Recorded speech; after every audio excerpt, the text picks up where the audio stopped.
Hello and welcome to CTV News Across Canada for Tuesday, March the 25th. We've got the top local stories from coast to coast, stories that affect you and our country. Thanks for joining us. For Brandon Thompson, this van isn't just how he gets around, it's been home for the past 2 years. It's hard to find a place right now, and it's expensive to find a place. And with an election weeks away, he says affordability is his top concern.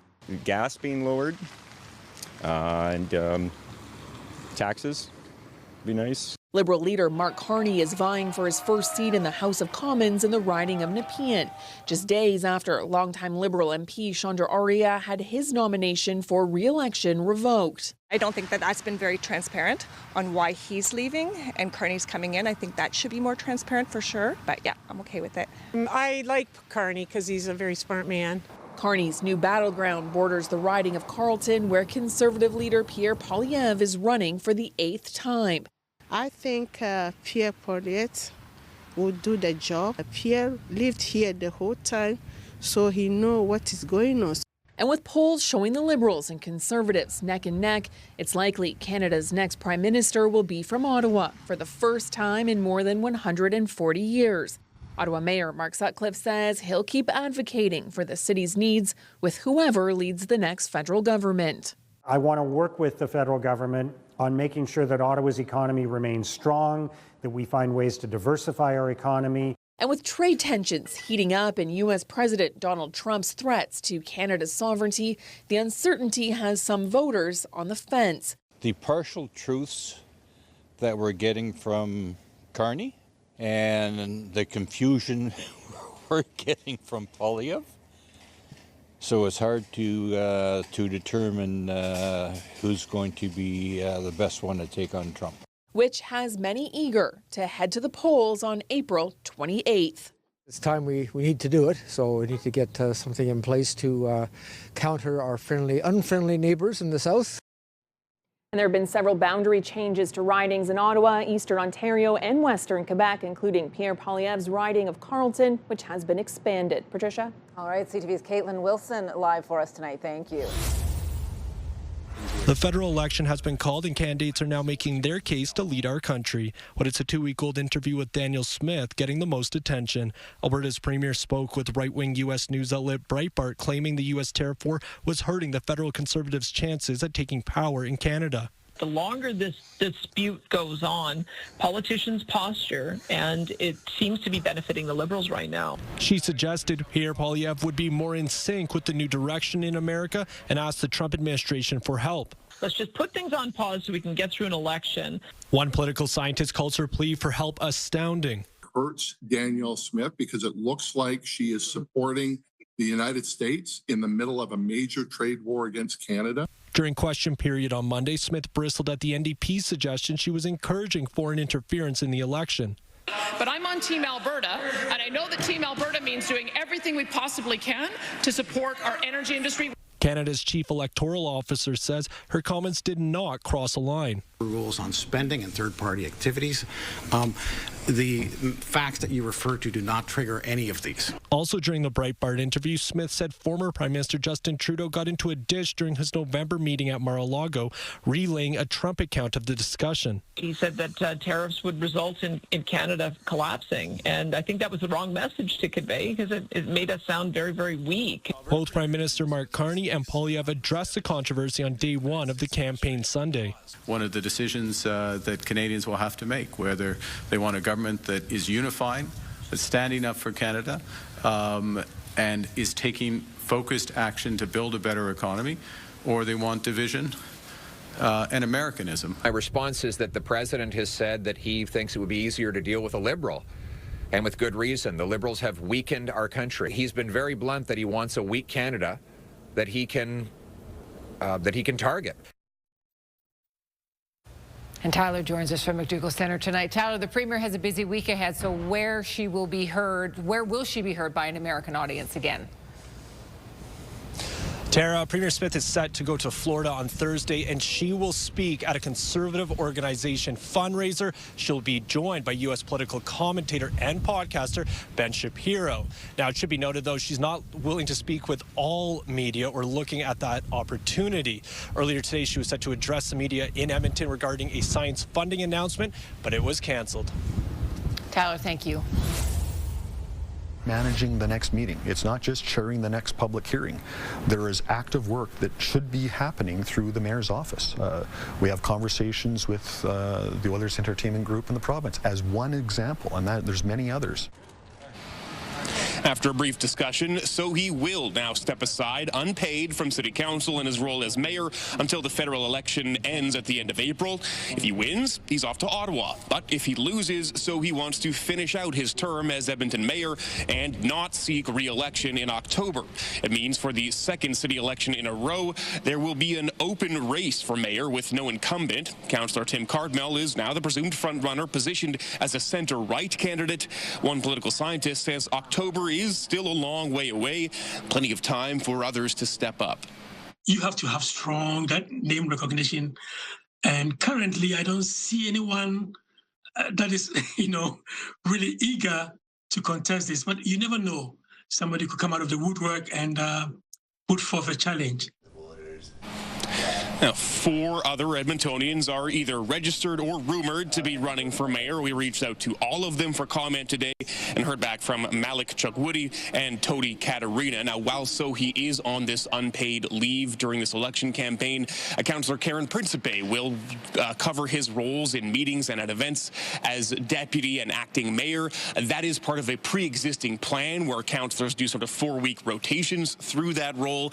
And just one other note on that possible sort of left-leaning progressive candidate who could come in and run in that lane that Mayor Sohi might have run in otherwise. I was just chatting with Councillor Andrew Knack after that meeting. You remember he announced in September he would not be seeking re-election in Ward Dakota-East. He said he was leaving municipal politics. He says now that Sohi is confirmed not to be running, he's been getting calls about him stepping up and entering the mayor's race. He says it is very early days, but he's very much considering that option. Matt? All right, we'll wait and see. Jeremy Thompson live at City Hall tonight for us. Thank you. At the last sitting of Parliament, there were 41 MPs for BC. They were almost evenly split between the major parties. 14 Liberal, 14 Conservative, and 12 New Democrats in addition to the Green Party leader, meaning a lot is on the line here. BC is definitely one of the key battlegrounds in this election, and particularly when we look around the lower mainland. It's a vote-rich area. It is also an area where the divisions of the country are particularly stark. And yet, on the first full day of the campaign, not one of the party leaders was in BC. This is a tax cut for everybody who has ever got up early in the morning and worked hard to build our country. Pierre Poilievre made new campaign promises in Ontario while doubling down on his priorities. We will be cutting bureaucracy, cutting consultants, cutting back on handouts to insiders. No more childcare, no more pharmacare, no more dental care. Mark Carney attacked the competition while in Newfoundland a day after promising a more modest tax break. We have a balanced approach. Yes, we're focused on affordability. Yes, we want Canadians to have more money in their pockets. That's why we have a middle-class tax cut. People are also dealing with a very serious housing crisis. Jagmeet Singh kicked off his campaign in Quebec. When we see federal land, we want to use all of it.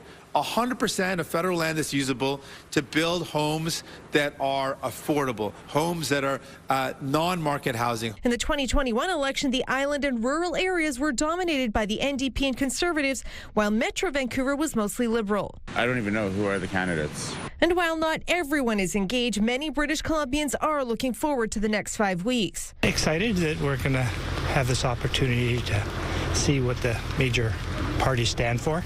Two good choices in whoever will be better for to lead our country. I think this is a moment where people are keenly aware of how much politics matters. When things go wrong, they can go really wrong. And we honestly have never had an election quite like this, where in some sense the defense of the sovereignty of the country is on the ballot. Our Penny Daflos is here. Penny, how much of this This election is going to come down to who can best handle Donald Trump and his threats to our sovereignty and economy. You know, that's really going to be up to each voter, Mi-Jung, and it'll definitely be a factor, if not the factor. What pundits and analysts are generally agreeing on is that the U.S. issue is bad news for the NDP. In federal politics, big picture issues tend to have people choosing whether they want Conservatives or Liberals to form government, which would likely come at the cost of NDP votes, Mi-Jung. It's going to be an interesting campaign. All right, thanks, Penny. You bet. Every time I close my eyes, the incident replays over and over again. I don't feel safe for my daughters, all of whom wear hijab. I'm deeply worried that if something similar were to happen again, they could become targets for hate and violence. The fear that an incident like this could happen to my daughters keeps me awake at night and shakes my confidence in the safety of our community spaces. The victim says she began to scream and security came to her aid as the alleged suspect struggled to get her lighter to work. Thankfully, her hijab wasn't set on fire. Police say they've arrested 25-year-old Kaylee-Ann Fryer. A source with the town of Ajax tells CTV News Fryer was arrested in October for swinging a machete at a man across the street from the same library. While violent, it's unclear if the previous alleged assault also targeted a member of the Muslim community. The past 24 hours, got so many messages from Muslim hijabi women who are scared to go to public places, who are scared to go to a grocery store now, come to a library. That is not something that we're okay with. With this latest violent incident taking place just as election campaigns get underway, the National Council of Canadian Muslims are calling on all federal parties to release a public plan to combat Islamophobia and hate. Nathan. Thank you, Adrian. Spring break is right around the corner, but you don't have to head to Orlando, Florida to feel a little heat and humidity. Winnipeg attractions like Assiniboine Park Zoo are busy gearing up for the break. We like to say that when school's out, the zoo is in, and we have plenty of family-friendly activities planned here at the zoo. We've got some crafts and cookie decorating, and we'll also have some special guests here on site. And this year could be a little bit busier than usual. It's hard to say exactly what we might see in terms of visitation, but we will welcome everybody who wants to come and spend some time at the zoo over spring break. That's because more Canadians could be staying home due to the ongoing trade dispute with the United States and President Trump's threats of annexation. According to Statistics Canada, travel by Canadian residents to the U.S. and back declined in February from the same month last year. Our research shows that of people who have canceled their trips, that 61% are considering spending it in Canada. And so that means some Winnipeggers are staying home, Manitobans are staying home to explore their own backyard. Over at the Forks, staff say they're ready for an influx of familiar faces visiting the site. We've been talking a lot about that. We haven't seen it quite yet, but I wouldn't be surprised to see more crowds sticking close to home. This is a great place to show your support for local. Adam Dooley says there's plenty happening over the break right at the Forks and in the surrounding area. The Canadian Museum for Human Rights has free admission for kids during spring break, and the Children's Museum and MTYP both have great day camps all week long and lots of other activities. Daniel Halmerson, CTV News, Winnipeg. Established in 1670, Hudson's Bay has long been a cornerstone of Canadian retail. It's a very sad day, I think. It has been around for an extremely long time. It's always adapted well over the years, obviously, and now we're not adapting. There's so much middle management and there's so many investors and everybody wants their money, and it just seems like corporate greed everywhere. These shoppers sad to see it go and hoping to take advantage of liquidation sales. We came to have a look today, but the liquidation doesn't start till tomorrow, and quite honestly, there's really nothing. I mean, it's been picked over pretty well. Many shoppers agree today didn't bring any great deals, but many say they'll be back. It's got to be a really, really good deal. 80, 75, 80, 90% off, then it's worthwhile. I don't know if things are going to change tomorrow and they're really going to put on discounted prices, but today it was a wasted trip. The company is hoping to wrap up its liquidation sales by June 15th and vacate the stores it's closing by June 30th. And once the liquidation ends, the question remains, then what? The store closures will leave big empty spaces at many malls. With 3 locations in Cambridge, Waterloo, and Kitchener, the Bay's absence will leave a lot of unoccupied space at these local malls, space that local shoppers believe should be utilized wisely. Seeing as there's nothing going in, the space would be used for something completely different, like housing. Take it down and put up condos. You know, it would be nice to see something good come of it, but it's the way the world's going. Retail analyst Bruce Winder says the loss of such a key tenant requires strategic planning to mitigate potential declines in foot traffic and revenue. There isn't like one giant retailer, I think, who's going to swoop in and take the whole thing. I would say there's going to be some difficulty. If you're a marquee mall, then you're going to do really well. If you're sort of a mall that doesn't have a lot of traffic, it's going to be a lot harder. That's why it won't surprise him if many of these spaces will end up looking very different in the future. Others have decided to divide the space. What some malls have done is actually turn the building, demolish it, and build condominiums or townhomes that are attached to the mall. CTV News reached out to all 3 malls in Waterloo Region with Bay stores for comment, but did not get response by airtime. Now, as for the coming week, some signs are already up in Bay locations warning shoppers outstanding gift cards will only be accepted until April 6th. Tony. Okay, the days are numbered. Hannah, thank you so much. CTV's Hannah Schmidt with the latest on the Bay. Aisha Lansari would accept a slap on the wrist, but she says the fine she received from Revenue Quebec makes no sense. $7,500 per household is a lot of money. It's more than my annual taxes.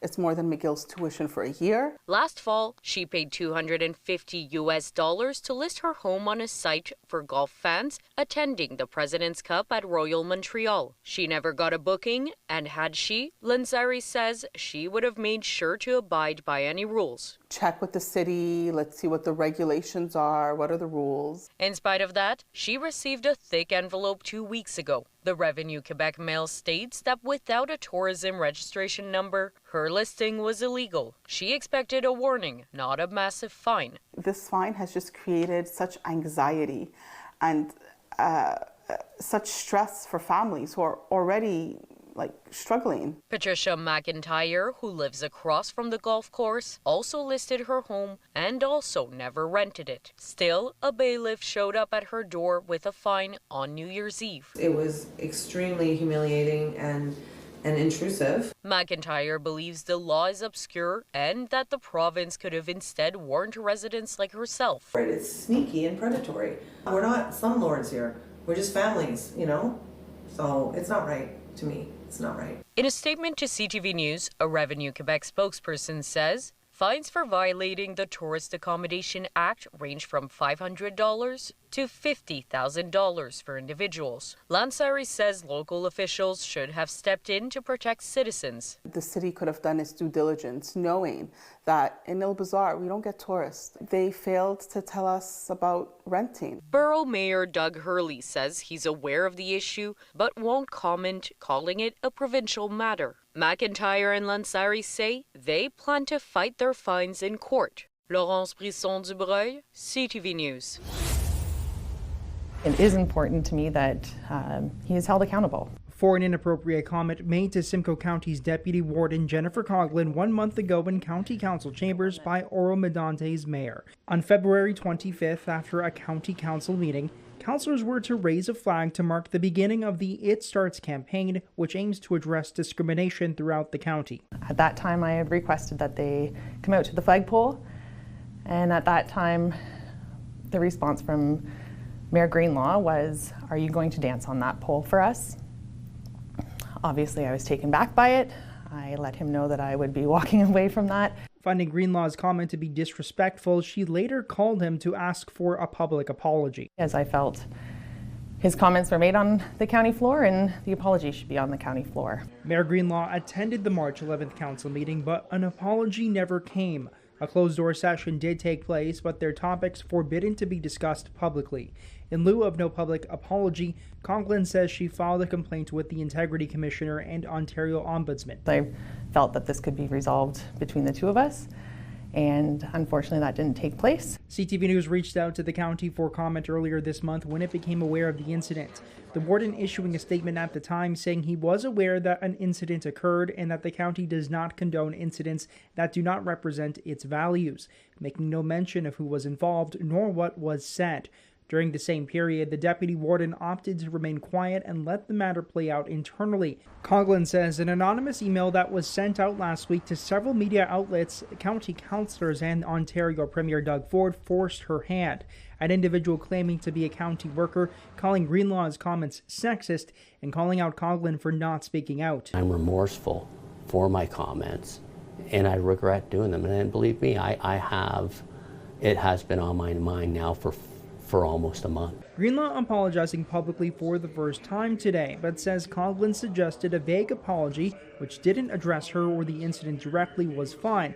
He added that he was worried a vague apology 2 weeks ago would have left more questions than answers. The discretion of what the apology looked like was completely up to him. Greenlaw calling his relationship with Coghlan professional and good-natured, adding he's ready to put in the work to rectify what he's done. It's my responsibility as the leader of this township and a member of county council to take ownership of my comment, embrace the mistake, learn from it, and make sure I'm cognizant not to make the same mistake moving forward. We're working together, and this incident will not change that. Greenlaw says he welcomes the Integrity Commissioner to review the incident. CTV News reached out to the County of Simcoe again on Monday, but was told it would not be commenting further at this time.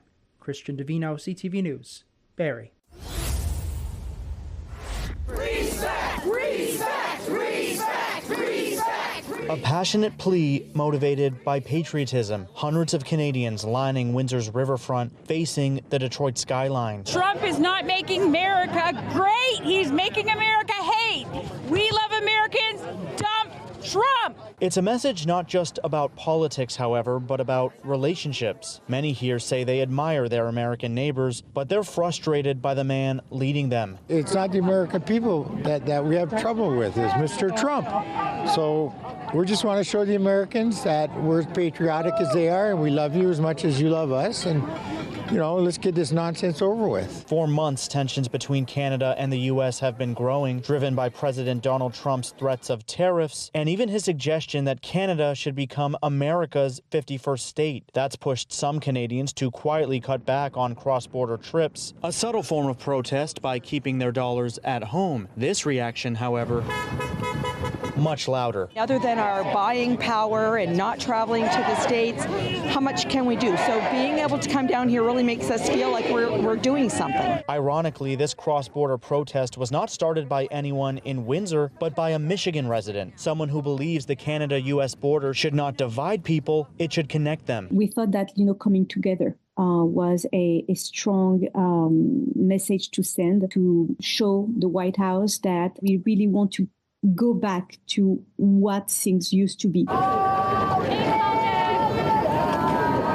On Windsor's side, signs, speeches, and chants. On Detroit's side, a similar scene with American supporters even waving Canadian flags, a symbol that they too reject Trump's rhetoric. And a few other Canadians I spoke with tell me they do credit U.S. President Donald Trump for one thing, and that is uniting Canadians of all political beliefs in a way which perhaps could not have been possible if these tariff threats were not a factor. But the key messages, at least from Canadians at this cross-border protest, are clear. Put the tariff talk aside, stop threatening to make Canada the 51st U.S. state, and show the Trump government that Canadians will not take his rhetoric lying down. In Windsor, Sanjay Maru, CTV News. At Rocky Lake Pizza, fresh ingredients and fast service are part of the business. But lately, so is dealing with prank calls. End of the day, we're going to lose a business. It's not a fun for us or for any other person. Hello, Rocky Lake Pizza. How may I help you? Owner Rajat Verma says recently they received a call for a large order worth over $200. Say it's pizza, extra large pizza. We start making it and then receive a call again from them, like how long it's going to take. And will you just please knock on the door as hardly as we can because there's a party going inside. But when the delivery driver tried dropping off the order, the homeowner said she never placed it. Verma then called the number from earlier. And they were like, how's your delivery now? how you guys feel wasting your money and some stuff like that. Verma says this isn't the first time it's happened, and that pranks like this are no joke. That's hardly the margin that we have, like in a whole day or maybe 2 days. That's how much we're gonna save, like $200 or $300. To be honest, these days it's really hard to business because margins are very less these days. They ended up giving the fake order away, but they can't afford to keep doing that. Like even if customer try to call us and want to place order, it gives us like, we're in like both situations. Is it good to make it, or is it again a scam or a prank call going with us? For now, Verma is considering changing the process for large orders, including charging an amount in advance or asking customers for their card number. Hafsa Arif, CTV News, Bedford.